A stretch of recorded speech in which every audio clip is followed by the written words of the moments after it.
Wole Soyinka? I think Wole Soyinka is becoming the, should I call him a classical hypocrite of our time.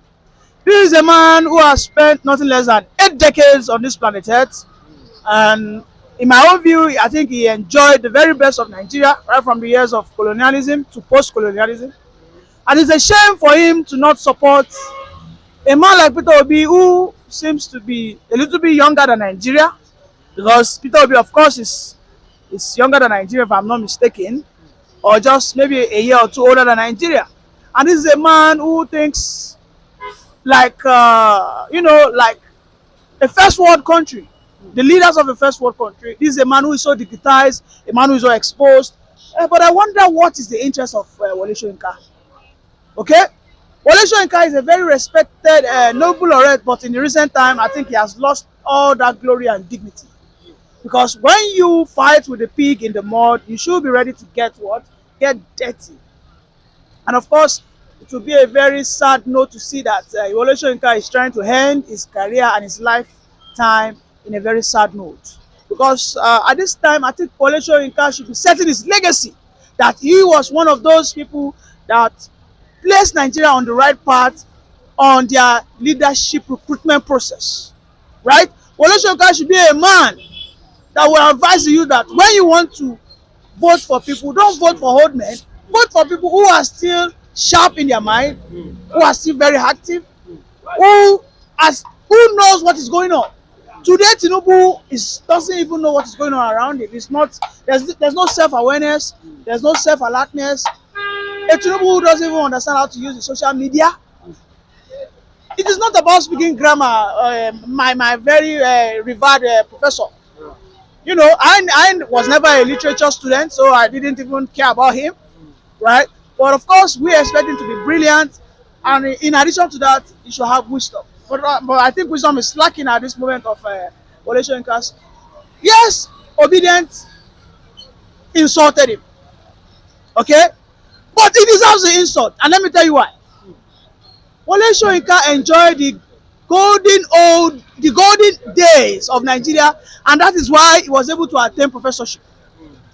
Wole Soyinka in his lifetime enjoyed considerable amount of scholarships. Let me tell you, there are so many minds that are brighter than Wole Soyinka today, but because the system has been bastardized, people don't have access to enjoy scholarship again. Now it is an issue of man, no man. You qualify for scholarship, but they will take that scholarship and give it to a son of a politician. All right? There's no issue of meritocracy again. Wole Soyinka enjoy the dividends of meritocracy. It's as simple as that. Is that not what Wole Soyinka should be the advocate of? Push for meritocracy. Wole Soyinka has not for one day, for the last 1 year of Tinubu's presidency, say one thing about Tinubu. It's a shame Wole Soyinka is seen as a leader of the pack, most especially those in the literature world, right? In the theater arts. Every words that should be coming out from Wole Soyinka today should be words that ought to be written on the marble. But I don't understand what is going on here. Wole Soyinka is allowing his emotions to override his logical reasoning. This is about nation building. Leave Peter Obi out of your mouth. Call the current president. He is the one in charge. Call him out. But you have to come and say that Peter Obi is aware of the insult and that obedient that the insult that obedient have been abusing. That he is fully aware, but that he didn't come out virtually stop them to stop insulting people. Even aside himself, that they usually come out to embarrass people for by coming out to say the truth. Do you not think the obedient are taking it too far? As regards Peter Obi candidacy for 2027.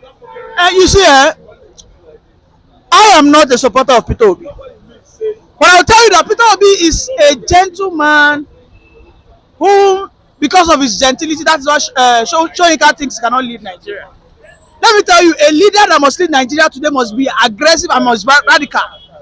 But in general, he must be a good person. Because Nigerians are not people who want words to be sugar-coated. They want words to be spoken to them right in their face. And this is why Wole Soyinka today is still think he can attack Peter Obi.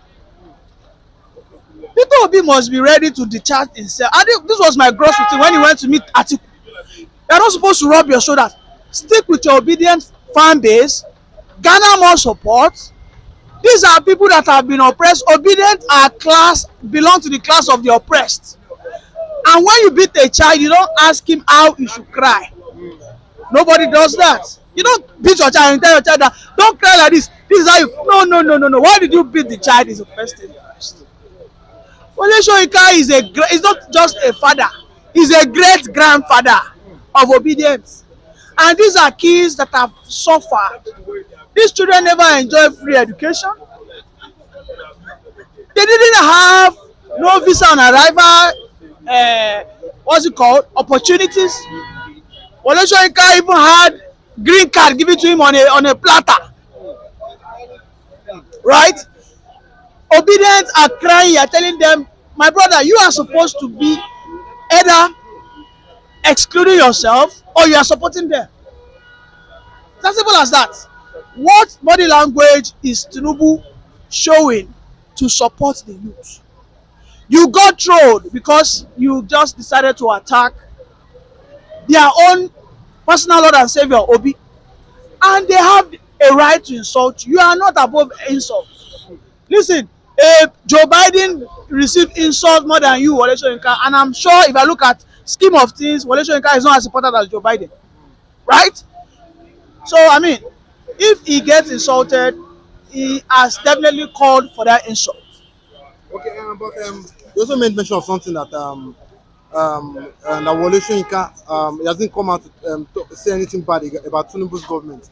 Do you not think Wole Soyinka is making a coward move, by not coming out to speak as regards to the sufferness of Nigerians and Tinubu's government? Is it because Tinubu is Yoruba that is not coming out to speak against Tinubu's government? I think this question, for me, I mean, we just have about 1 to 2 weeks to finally conclude that Wole Soyinka is an ethnic jingoist, a Yoruba tribalist. Because I remember about 6 months ago when they were celebrating 6 months of Tinubu, he said no, that he has never in his lifetime ever assessed any government, not until 1 year in government. So we'll see. By next week, by June, maybe by mid-June, let's see if he's going to criticize him. But for now, I don't want to jump into conclusion. But if he doesn't do that, we'll be here. We'll give him his, we'll give him his shot. We'll throw his bullet on his chest. He has said that he doesn't assess anybody not until after a year or so. So, I mean, Tinubu is just nearly a year. In the next 4 days, he'll be celebrating 1 year. So we'll see. Perhaps, maybe Wole Soyinka on his own. Yes, but there's so many sentiments because we know that we saw what Wole Soyinka and Tinubu did during that Occupy Nigeria 2012. We saw how Wole Soyinka led a protest. We know all this. And he himself has, in the past, mentioned how Tinubu sponsors him financially and all the like. So, we understand that nobody wants to bite the fingers that feed him. However, maybe his reputation will finally be tarnished in the next coming weeks. Thank you for having me. Okay, sorry, Okay. Okay, and lastly, Obi that thing on Arise TV, Charles, a presenter, asked him that told him about the insult Wole Soyinka threw at Peter Obi, and he has come and said that has come out to say that Wole Soyinka is scared of good governance, and that's why he's acting the way he's acting, that doesn't want to mind works with Wole Soyinka. So what can you say to this? I think Obi that is Baba Ahmed Yusuf, had a wonderful interview. Was it yesterday or 2 days ago on Arise News? I watched it this morning, and I think Obi is a missing link. Yusuf Dati represents the bravery Peter Obi lacks. Obi Dati said that Wole Soyinka, in the scheme of things, is irrelevant, and he could utter 2 or 3 words that would render Soyinka useless for good. And I'll ask myself, wow, a whole Nobel laureate. He said all Nobel laureates in the world wide, all wide world, that the only one that is a rascal is Wole Soyinka. And I was like, wow, you call Wole Soyinka a rascal? He said, we have hundreds of them, but Wole Soyinka seems to be the only rascal amongst Nobel laureates. This was the word of Yusuf Baba Ahmed Tinubu. Yes, that. So I think Yusuf Ahmed needs, I mean, Wole Soyinka needs to, at this time of his life, have that introspect, have a rethink. Because Yusuf Baba Ahmed said that a democracy only works for people who understand that they are being free. And it stands today, Nigerians don't see themselves as free man and free woman. Because when you are free, you fight for your freedom. That Ahmed said that Nigerians are not ready to fight. Because ordinarily they should have gone out to fight. Because even the constitution backs them up. So for me, I think a person like Yusuf Dati is a very, well befitting person who should lead the Nigerian youth. But of course he still takes Peter Obi as his principal. Thank you very much for having me. Okay, thank you very much.